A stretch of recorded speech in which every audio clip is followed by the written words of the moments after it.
दोस्तों आरटीई के तहत निःशुल्क शिक्षा के लिए आवेदन प्रक्रिया अब कभी भी शुरू हो सकती है।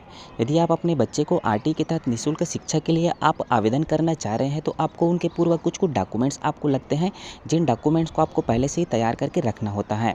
जैसे आप अपने बच्चे को आरटीई के तहत निःशुल्क शिक्षा के लिए उनका आवेदन करेंगे तो आपको बच्चे का आधार कार्ड, माता पिता का आधार कार्ड, उसके साथ ही साथ बच्चे का जन्म प्रमाण पत्र, राशन कार्ड और 2011 की जनगणना सूची आपको लगने वाली है।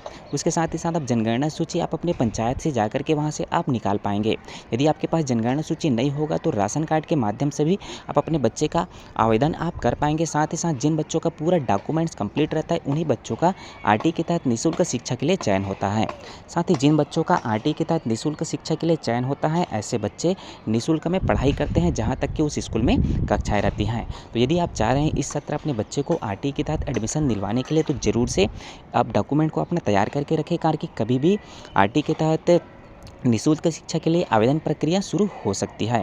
उसके साथ ही साथ इस सत्र नर्सरी से आरटीई के तहत प्रवेश प्रक्रिया बंद हो चुकी है, क्योंकि आरटीई के तहत प्रवेश प्रक्रिया में संशोधन कर दी गई है। अब आरटीई के तहत आवेदन प्रक्रिया पहली कक्षा से शुरू होगी।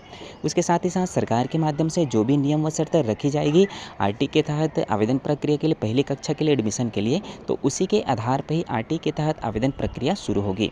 साथ ही कभी भी बहुत ही जल्द आरटीई के तहत आवेदन प्रक्रिया के लिए नोटिफिकेशन जारी हो सकते हैं, ऑनलाइन आवेदन प्रक्रिया शुरू हो सकती है। उनके पूर्व यदि इनमें से कोई भी डॉक्यूमेंट्स आपके पास नहीं है, साथ ही साथ आपका बच्चा पहली कक्षा के लायक हो चुका है, उनका एज हो चुका है, तो ज़रूर से आप अपनी तैयारी पहले से करके रख ले, ताकि जैसे ही आवेदन प्रक्रिया शुरू हो तो आवेदन करके आप आरटीई के तहत यदि आपके बच्चे का चयन होता है तो आपका बच्चा आरटीई के तहत निःशुल्क शिक्षा अध्ययन कर पाएंगे।